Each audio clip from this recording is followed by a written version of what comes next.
So now let's take a look at how easy it is to set up a webinar within the platform. It's done in 6 simple steps. What I'll do now is switch to screen share so that you can see how we go about building a new webinar.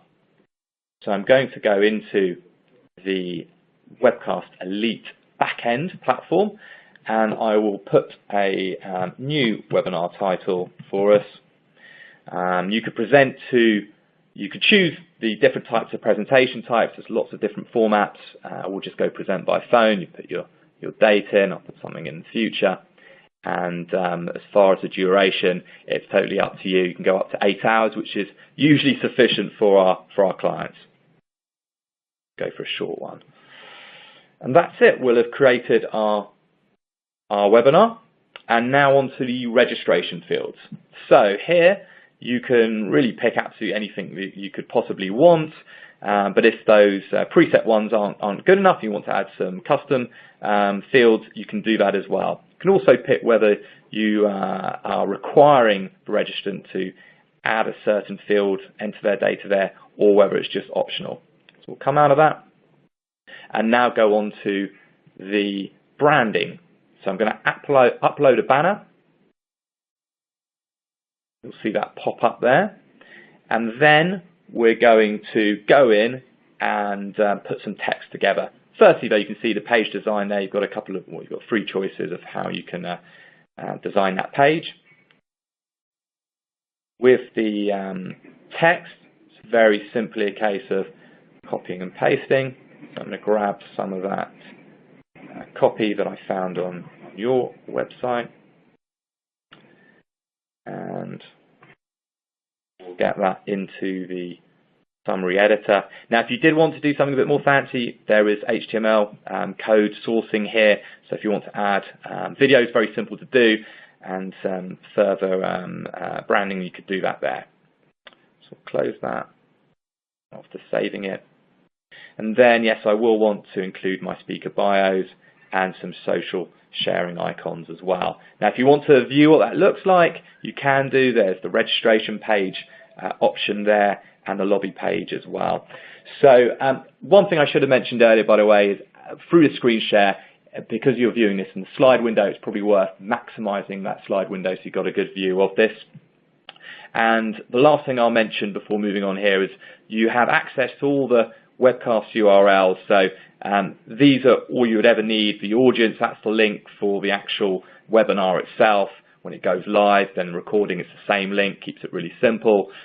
Reporting, if you wanted to see that, it's there as well. Preview link, and then the presentation link, that's where you'd go into actually where you present your slides, and that link can be shared amongst however many presenters there are. I will now go to the next step, which is the email notifications.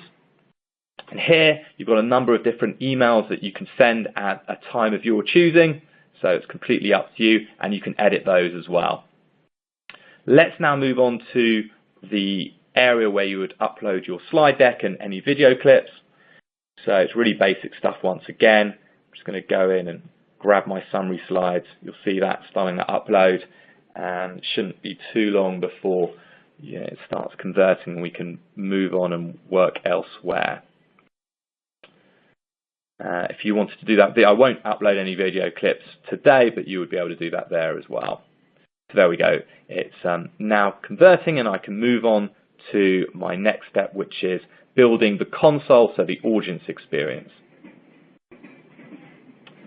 And here you'll see when it opens up that the console is where you would set your background images. So let's go into the settings to do that. To the background image, I'm just going to browse and grab one of your images that I found online.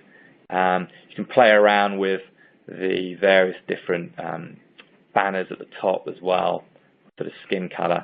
Just go and save that.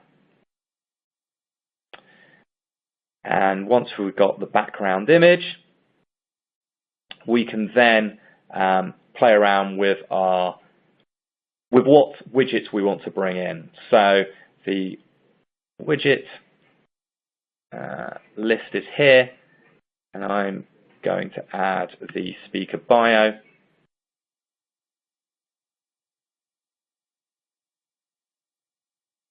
So that's just loading up. There we go. We'll just make it a little bit bigger. Now all of these widgets can be configured in the same way. So there's that little cog there, and I'll go into configuration, add a speaker, put my name, and then we'll also look to upload a photo. And once we've got that, we can add a few things like the social links as well. And we're going to add a little bit of text.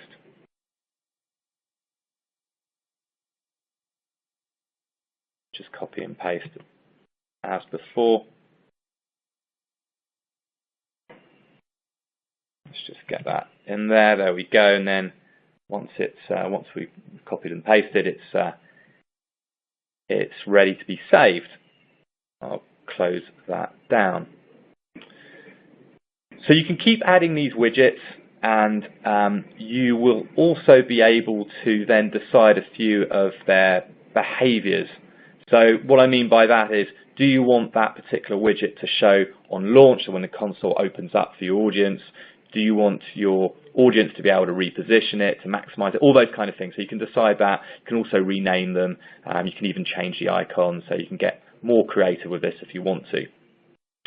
Then it's just a case of actually moving them around, and when you hit save, that'll be the position that they appear either on launch or when people click below to bring them into view, as you'll have been experiencing today on this particular webinar. So I'll leave it at that for now. I would hit save. Remember to hit save when you are making some changes. And if you want to preview that, you can do. You can click there and see what that looks like. But I'll close that down for now and move on to the presentation side of